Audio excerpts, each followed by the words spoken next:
माँ है। राधा रानी हमारी सबकी माँ है।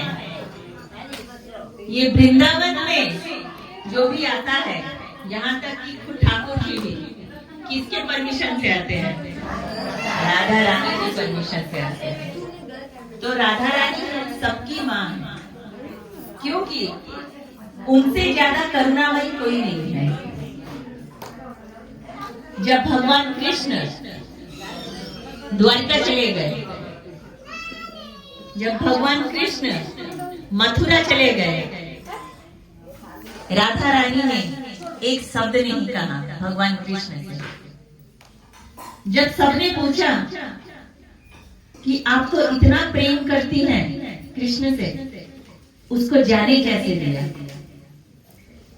सब श्रीमती राधा रानी ने कहा कि उनको मैं कैसे रोकूं जो खुद ही मेरे अंदर समाये हुए हैं।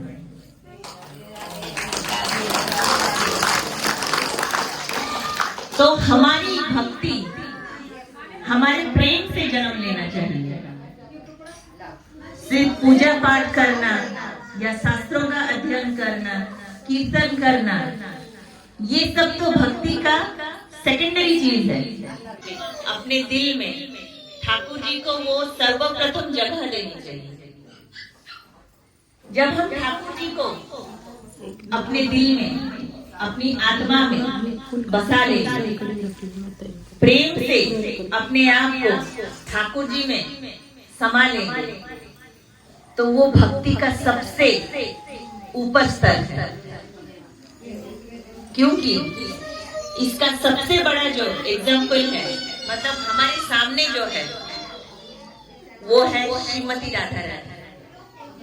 है तो राधा कृष्ण एक ही आत्मा है, रूप दो है, लीला करने आए। लीला क्यों करने आए? ताकि हम सब तुच्छ प्राणियों को वो सिखा सके कि भक्त बनना है तो राधा रानी जैसा बनना है, जिसके लिए ठाकुर जी का प्रेम ही सब कुछ है। तो इसीलिए जब भगवान अपने भक्तों से प्रेम करते हैं, उनके भाव को पकड़ते हैं, तो क्या क्या लीलाएं करते हैं प्रभु। तो एक दो लीला मैं आपके सामने बताऊंगी आज। हम सब जानते हैं कि ठाकुर जी आए द्वापर युग में, और कलयुग में जो ठाकुर जी हैं वो प्रभु जगन्नाथ के रूप में आए हैं। और कलयुग में खुद स्वरूप में जब कृष्ण बन के आए प्रभु, राधा रानी का भाव लेकर, तो श्रीमन चैतन्य महाप्रभु के रूप में। तो हमें भगवान को किस तरह प्रेम करना चाहिए, कैसे समर्पण करना चाहिए, इसकी कुछ कुछ झलकियां, लीलाएं मैं आपको बताती हूँ। सबसे पहले ठाकुर जी के बारे में बताती हूँ। भगवान कहते हैं श्रीमद् भगवद गीता में, सर्वधर्मन्य परित्याज्य मामेकम शरणम व्रज। तू सब कुछ छोड़ के, सब कुछ भूल के बस मेरी शरण में आ जा। जिस दिन तू मेरी शरण में आ गया, उस दिन तेरे सामने कितनी भी मुश्किल हो, कितना भी कठिन समय हो, तो कितना भी अकेला हो, तेरे साथ मैं चलूंगा। तुझे वो एहसास मैं दिलाऊंगा कि तू अकेला नहीं है। ये सब तकलीफ, ये सब डिफिकल्टी, ये जितने भी दर्द है, ये सब ऐसे ही छूमंतर कर दूंगा मैं। लेकिन शरणागति कैसे होनी चाहिए? पूर्ण शरणागति होनी चाहिए। ठाकुर जी को समर्पण कर दिया तो सब कुछ उनके हवाले कर दो।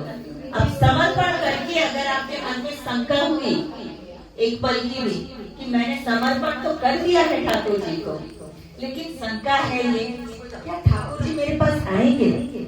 क्या मुझे जब जरूरत होगी ठाकुर जी मुझे संभालेंगे? या क्या कभी ठाकुर जी मुझे अपने दर्शन देंगे? अगर ये शंका आई तो भगवान उल्टे पांव लौट जाएंगे। उसका एक लीला मैं आपको बताती हूँ। एक बार ठाकुर जी अपने दोपहर का प्रसाद ग्रहण कर रहे थे, मां रुक्मणी बैठी थी उसके साथ। तो ठाकुर जी प्रसाद ग्रहण कर ही रहे थे, बीच में उठ खड़े हुए कहीं जाने के लिए। तब मां रुक्मणी ने उनसे पूछा कि स्वामी आप कहाँ जा रहे हैं? अभी तो आपका भोजन पूर्ण भी नहीं हुआ है। तब ठाकुर जी ने कहा, नहीं, किसी भक्त ने मुझे पुकारा है, मेरा जाना अति आवश्यक है। भोजन तो मैं बाद में भी प्रसाद पालूंगा। तब वहां जो भक्त उनको पुकारा था वो जंगल में था। उसके सामने एक शेर खड़ा हुआ था। जब शेर खड़ा हुआ था तो उसने हे कृष्ण करके पुकारा। जब हे कृष्ण करके पुकारा, उसी समय ठाकुर जी ने सुन लिया और ठाकुर जी तुरंत उठ के आए। लेकिन देखा माँ रुक्मणी ने कि ठाकुर जी तुरंत वापस लौट के भी आ गए। तब माँ ने पूछा, रुक्मणी माँ ने, कि स्वामी आप इतने शीघ्र वापस आ गए, क्या आपका भक्त अभी सुरक्षित है, उसकी दशा भी अच्छी है? तब ठाकुर जी ने कहा कि उस भक्त ने मुझे पुकारा तो सही, लेकिन मेरे ऊपर भरोसा नहीं है उसको। वो कैसे? जब ठाकुर जी गए अपना आधा प्रसाद छोड़कर, उन्होंने देखा कि उस शेर को मारने के लिए वो भक्त पत्थर, लकड़ी सब उस पे फेंक रहा है और उस शेर को चोट भी काफी जगह से आ गई। तो हर जीव में नारायण है, ये हम सब जानते हैं। तब ठाकुर जी ने माँ रुक्मणी से कहा, जब उसने मुझे कृष्ण बुलाया तो मैं उसी क्षण गया, लेकिन उसने मुझे पे पूर्ण समर्पण नहीं किया। इसीलिए मैं जब गया तो वो उस जीव को अधमरा कर चुका था, तो मैं उल्टे पांव वापस आ गया। क्योंकि जब जीव अधमरा हुआ होगा तो उसने भी कुछ आक्रमण किया होगा उस इंसान पे अपने आप को संभालने के लिए, तो उस तरह से दोनों आहत हो गए थे। इसीलिए वहां पे ठाकुर जी ने माँ रुक्मणी से कहा, जब आप समर्पण करते हो पूर्ण रूप से समर्पण होना चाहिए। आपके मन में थोड़ी भी शंका आपको ठाकुर जी से दूर ले जाएगी। तो हमें कैसे समर्पण करना चाहिए? पूर्ण समर्पण करना चाहिए। क्या सोचना चाहिए कि जब हमने अपना सब कुछ उस कृष्ण के चरणों में रख दिया, ठाकुर जी को सब कुछ हमने दे दिया।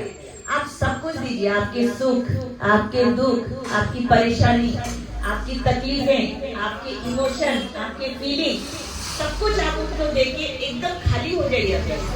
फिर आपको पता नहीं चलेगा कि आप क्या कर रहे हैं, आपके लिए भोजन कहाँ से आ रहा है, आपका नींद आपके अंदर कौन भर रहा है, आपको खुशी का एहसास कैसे हो रहा है, क्योंकि आपके अंदर अब वो समा गए हैं। तो जो कुछ भी हो रहा है बस वही कर रहे हैं। तो हमें कैसा समर्पण करना चाहिए?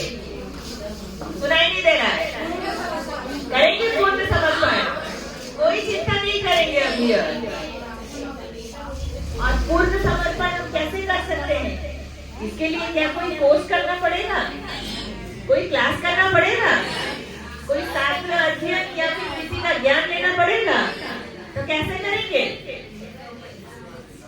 विश्वास और नाम जप।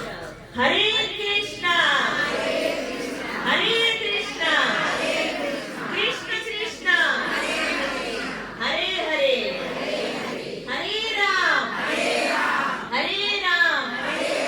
राम राम हरे हरे राधे राधे। बस इसी मंत्र को आप दोहराएंगे तो ठाकुर जी आपके प्रेम में पड़ जाएंगे, यकीन मानिए। बस इतना सा काम है। तो अब हम आते हैं कलयुग में भगवान जगन्नाथ जो कि खुद कृष्ण है, उन्होंने क्या लिया।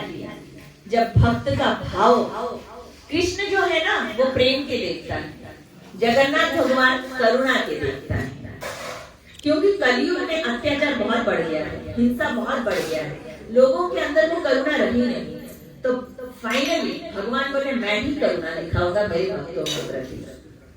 तो एक जगन्नाथपुरी मंदिर के बाहर एक बूढ़ी माँ रहती थी आप लोगों की तरह। वो रोज भगवान जगन्नाथ मंदिर के बाहर जाती थी, थोड़ा सा चावल ले जाती थी। गरीब थी बेचारी, उसका कोई नहीं था, ना पति था ना बच्चा था, कोई नहीं था। जो चावल वो खुद प्रसाद के रूप में ग्रहण करती थी उसी को ले जाती थी, धो के उसको भगवान जगन्नाथ को पहले समर्पण करती, फिर उसमें से थोड़ा लेके आके खुद पाती। तो वहाँ के जो पंडित पुजारी और जो लोग थे उसका बड़ा हंसी मजाक उड़ाया करते थे कि ये बूढ़ी को देखो रोज आ जाती है, खाली चावल ही धो के खा जाती है। हमारे प्रभु तो 56 भोग खाते हैं, इसका चावल थोड़ी खानी चाहिए, खाली चावल को धो के दे देती है, थोड़ी प्रभु इसका प्रसाद ग्रहण करेंगे। तो वो बूढ़ी माँ को बड़ा तकलीफ होता था, लेकिन वो कुछ नहीं बोलती थी। उसका भाव में तो था कि नहीं, भगवान जगन्नाथ मेरा प्रसाद ग्रहण करते हैं, और वो खुशी खुशी वापस आ जाते थे। एक दिन मंदिर से ये चर्चा बाहर आई कि आज जगन्नाथ मंदिर में महाप्रसाद के लिए चावल कम पड़ गया है, और वही बूढ़ी माँ जो चावल धो के दी थी वही महाप्रसाद के रूप में उपयोग किया गया और पूरे सब भक्तों को बांटा गया। पहले जगन्नाथ ने उसको पाया, फिर सबने उसको पाया। तो ये है प्रभु की लीला। और वो माँ जब सुनी इस बात को, भगवान के पास जाके बड़ोदांड होता है, वहाँ इतना रोई कि हे प्रभु, आज तूने दिखा दिया कि इस भक्त का जो प्रेम है तेरे प्रति, और वो चावल जो तुझे सिर्फ धोके देती है उसको महाप्रसाद के रूप में तूने पूरे जगत को खिलाया।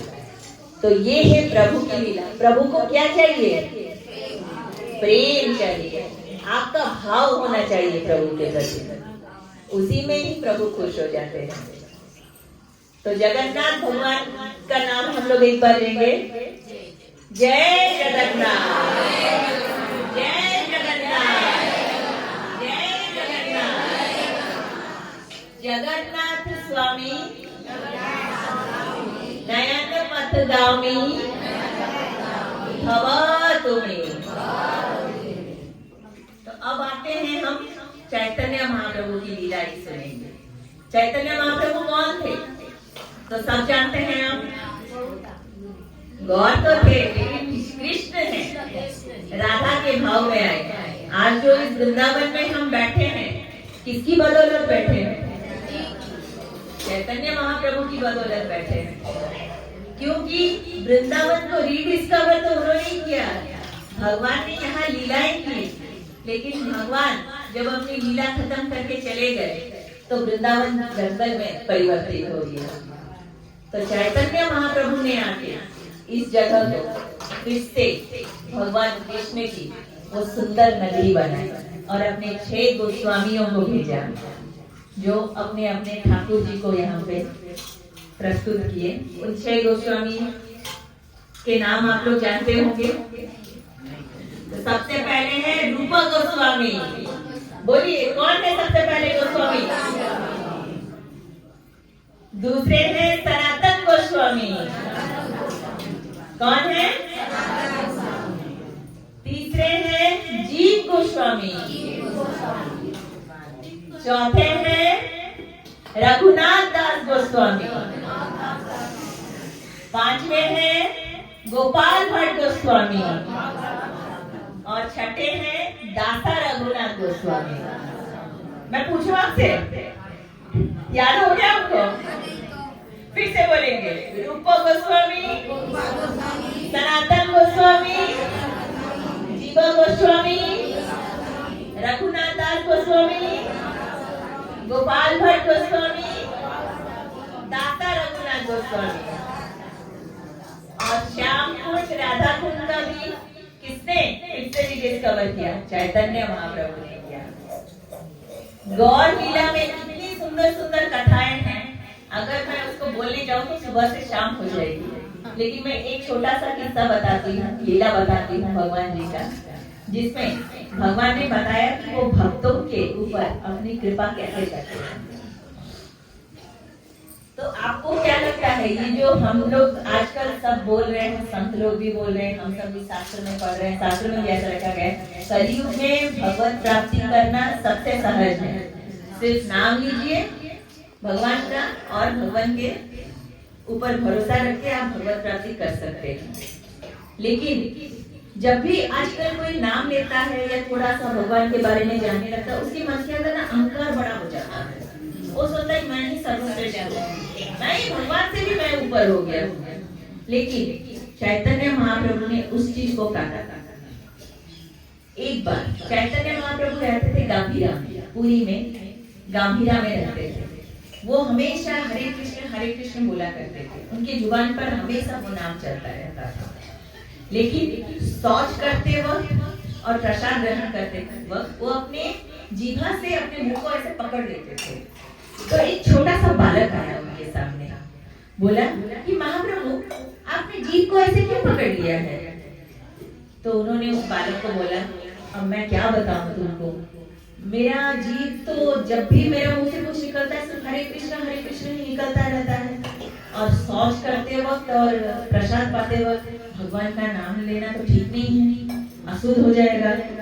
तब उस छोटे से बालक ने महाप्रभु को बोला कि महाप्रभु, जो इंसान जिंदगी भर सिर्फ भगवान का नाम ही लेता रहा, लेकिन आप बोल रहे हैं कि शौच करते वक्त भगवान का नाम लेना अशुद्ध है, और शौच करते वक्त कहीं उसकी मृत्यु हो गई तो उसको कितना अफसोस रहेगा। तब महाप्रभु जी ने उस बालक को अपने गले से लगा दिया, बोला कि ये तो मैंने सोचा ही नहीं, ये तो बड़ी अच्छी बात है तुमने। फिर उसका नाम भी महाप्रभु ने रखा है गुरु गोपाल स्वामी।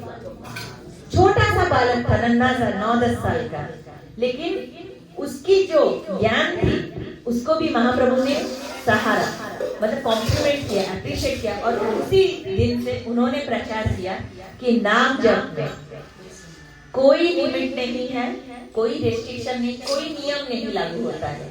आप कहीं पर भी किसी वक्त भी बिना नहाए बिना धोए, खाना खाते वक्त, खाना सोते वक्त, खाना बनाते वक्त, बाथरूम में या फिर कहीं जा रहे हैं, किसी भी पल आप भगवान का नाम जप कर सकते हैं। तो हमें महाप्रभु ने क्या सिखाया कि अहंकार इंसान को कभी भी अपने अंदर नहीं लाना चाहिए। अगर एक छोटा बालक भी कुछ बोलता है, जैसे ऑफिस में कुछ बड़े बड़े ऑफिसर होते हैं, लेकिन अगर कोई छोटा एम्प्लॉय उसको कुछ बोल देता है, मतलब छोटा जो काली पत्ता होता है या चपरासी होता है, कुछ अच्छा बोल देता है, तो वो अधिकारी सोचता है मैं इतना बड़ा ऑफिसर हूँ, तू मुझे सिखाएगा, मुझे ज्ञान देगा। तो महाप्रभु ने यही चीज हमको सिखाया, अगर सामने वाला कोई भी स्थिति में हो लेकिन उसकी बातें अच्छी हैं, कुछ सीखनीय है, तो हमको सीखना चाहिए। क्योंकि जब कोई भगवान की शरण में आता है तो उसके अंदर वो करुणा होनी चाहिए, वो हम्बलनेस होना चाहिए। वो आ गया तो भगवान आपको तुरंत अपना लेंगे। और गौर लीला में ऐसे कई किस्से हैं जब भगवान ने अपने भक्तों पर कृपा की, जब उस नन्हे बालक पर कृपा करके उसका नामकरण गुरु गोपाल स्वामी कर दिया, तो क्या हम अगर भगवान को बुलाएंगे भगवान हमारे ऊपर कृपा नहीं करेंगे? जरूर करेंगे। इसलिए मैं बोलती हूँ, गौरा हरि बोले, हरे कृष्णा, गौरा हरि बोले, हरे कृष्णा, हरे कृष्णा, हरे कृष्णा, कृष्ण कृष्ण हरे हरे, हरे राम, राम राम हरे। तो भगवान की मैंने छोटी छोटी आपको लीलाएं सुनाई, उम्मीद किया कि आप लोगों को कुछ